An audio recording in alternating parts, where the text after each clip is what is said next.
Je crois que je me suis trompé, parce que c'est pas du tout un spin-off de Pacific Rim.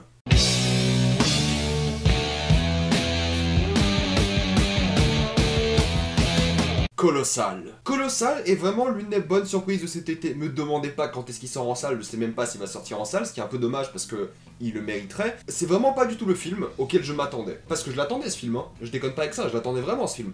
Mais c'était vraiment très différent de ce que je pensais que ça allait être. Colossal est l'histoire de Anna Tawai qui découvre qu'elle peut contrôler un kaiju à l'autre bout du monde, à Séoul.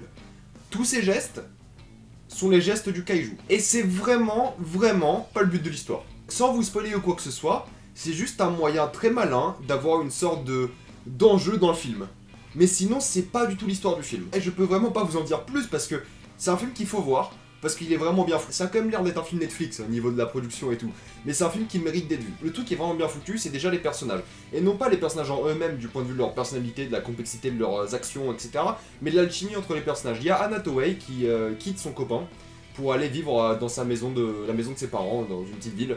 Et là, elle rencontre Jason Sudeikis, qui est vraiment le meilleur acteur et le meilleur personnage de ce film. C'est la grosse surprise du film, et c'est vraiment le personnage le plus réussi du film, et j'aimerais tellement vous en dire plus, mais je peux pas. Parce que, juste avec les bandes annonces, je peux juste vous dire que c'est Anna Tawai qui contrôle un monstre. Anna Tawai est une alcoolique qui retourne dans sa ville natale pour prendre du temps, parce qu'elle a du mal avec son alcoolémie, son copain l'a virée de chez elle, et elle a décidé de prendre du temps pour elle. C'est là qu'elle rencontre Jason Sudeikis, qui est un ancien ami d'enfance, ils étaient à l'école élémentaire ensemble, et c'est là qu'ils vont commencer à se reparler, discuter, et c'est là qu'ils vont découvrir que Anna Tawai pouvait donc contrôler le kaiju, et ça veut dire beaucoup de choses. Et j'adore vraiment leur alchimie, et j'adore vraiment l'évolution des personnages au fil du film. J'adore vraiment de ce qu'ils deviennent, ce qui les change en fonction de l'enjeu principal de ce kaiju, et j'adore vraiment leur évolution et le résultat final. Il y a un personnage dans le film qui évolue pas. Il évolue pas du tout, il était comme ça dès le début, et du coup on est vraiment surpris de sa personnalité, on est vraiment surpris de qui il est réellement, et ça joue comme une sorte de plot twist, mais pas vraiment, c'est vraiment bien foutu, ça met vraiment les enjeux au centre du film, et en y collant des vrais thèmes qui parlent d'abus de relations amoureuses, qui parlent de vraies relations amicales qui peuvent être ruinées juste parce que vous faites des conneries de temps en temps. C'est vraiment un film qui se concentre plus sur les relations entre personnages, et que ce soit d'un point de vue amical, amoureux, et limite familial à certains moments. C'est un film qui maîtrise très bien ces relations entre les personnages, mais ce qu'il maîtrise aussi bien, c'est les petites transitions qu'il fait entre le monde des kaiju et Anna Tawai, parce qu'Anna Tawai contrôle donc le kaiju, et quand on passe d'un à l'autre, c'est vraiment souvent très intelligemment filmé, et c'est très sympa à regarder. Mais le vrai problème que j'ai avec ce film, c'est que c'est juste sympa. C'est genre un bon divertissement qui parle de vrais thèmes sérieux, mais qui les aborde juste de manière assez superficielle. Le truc le plus marrant, c'est pas le fait d'aborder le thème de l'abus dans une relation, d'avoir une relation un peu perverse avec quelqu'un. Le plus intéressant, c'est le parallèle qu'ils ont fait avec ce kaiju.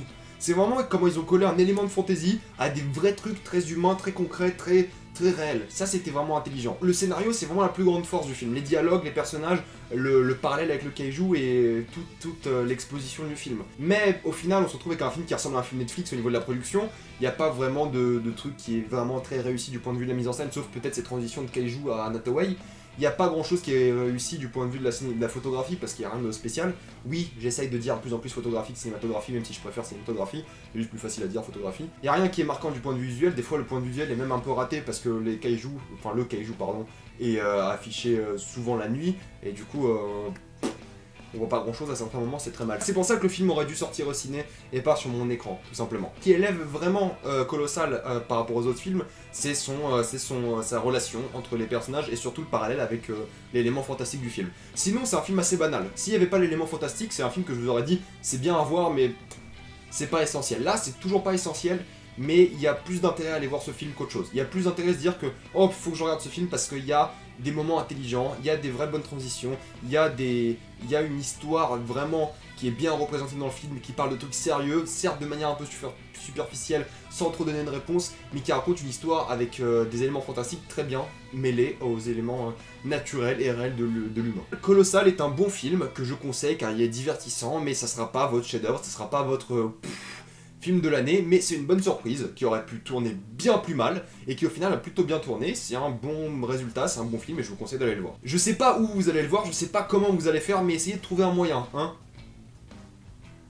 Ouais, C'était vachement discret. Avez-vous vu Colossal? Si oui, mettez-moi ça dans la description. Avez-vous adoré? Avez-vous détesté? Avez-vous été surpris par la tournure du scénario? Mettez-moi tout ça dans la description. Suivez-moi sur Facebook, sur Twitter, abonnez-vous à la chaîne pour plus de vidéos. Et moi je vous dis à la prochaine fois.